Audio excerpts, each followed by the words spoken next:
आज मैं आप सभी के लिए एक वीडियो लेकर आया हूँ जिसमें पेडागोजी की नोट्स है। इसमें बीएड के सेमेस्टर एग्ज़ाम्स में भी इससे क्वेश्चन पूछे जाते हैं और सीटेट, यूपीटेट में अदर्स एग्ज़ाम्स में भी ये क्वेश्चन एमसीक्यू टाइप में पूछे जाते हैं।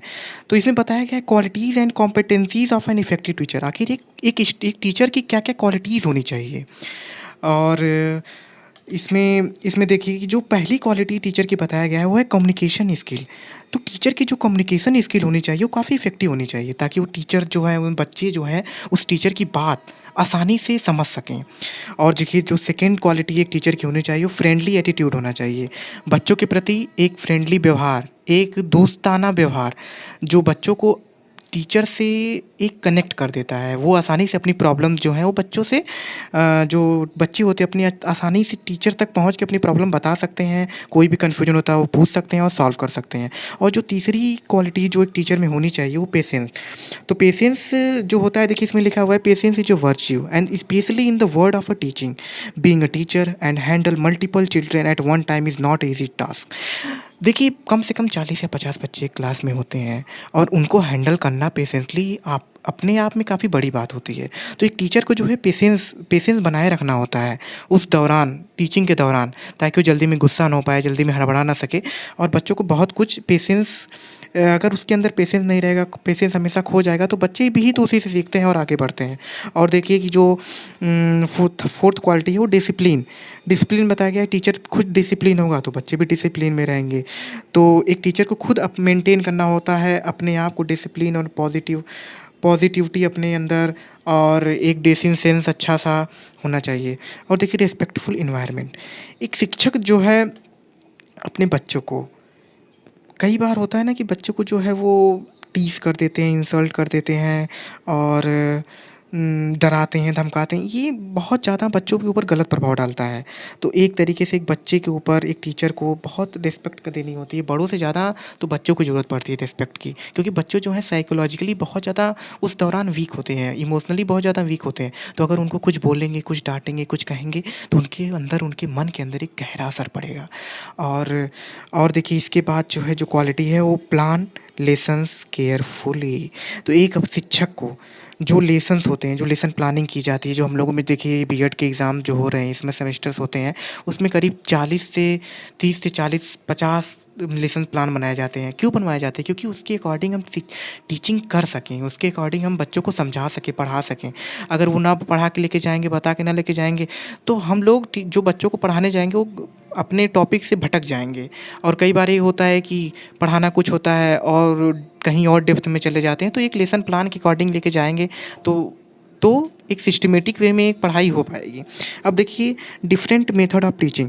एक शिक्षक को जो मेथड यूज़ करना चाहिए वो डिफरेंट तरह के टीचिंग एड्स का इस्तेमाल हो गया, जैसे ऑडियो विजुअल एड्स हो गया, विजुअल एड्स हो गया और जैसे प्रोजेक्टर, टीवी वगैरह भी कई बार लगी होती है और मॉडल से दिखा गए और चार्ट पेपर दिखा दिए। इन सब चीज़ों पे जो बच्चे इन सब चीज़ों से जब सीखते हैं ना तो काफ़ी ज़्यादा आकर्षित होते हैं और इन सब चीज़ों को उनके ऊपर बहुत अच्छा प्रभाव पड़ता है।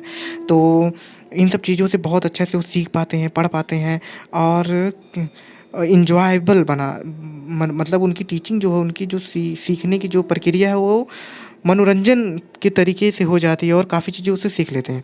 और देखिए नॉलेज अबाउट करियर प्रोस्पेक्टिव। शिक्षक को देखिए एक बच्चे को करियर प्रोस्पेक्टिव के अकॉर्डिंग नॉलेज भी देनी चाहिए ताकि बच्चे जो है अपने सब्जेक्ट में रुचि पैदा कर सके। अब देखिए मान लीजिए कि कोई बच्चा साइंस पढ़ रहा है तो उसके बारे में बताएं कि आप साइंस से इस फील्ड में जा सकते हैं।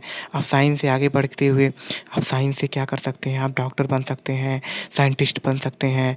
आप अगर मैथमेटिक्स पढ़ रहे हैं तो भी आप मैथमेटिशियन बन सकते हैं, आप इंजीनियर बन सकते हैं, आप प्रोफ़ेसर बन सकते हैं। बहुत सारी स्कोप्स हैं, बहुत सारे अप्रोच हैं। वो सब एक टीचर को अपने बच्चों को बताना पड़ता है ताकि वो आगे बढ़ सके, ताकि वो अपना रुचि ले सके उन सब्जेक्ट्स में।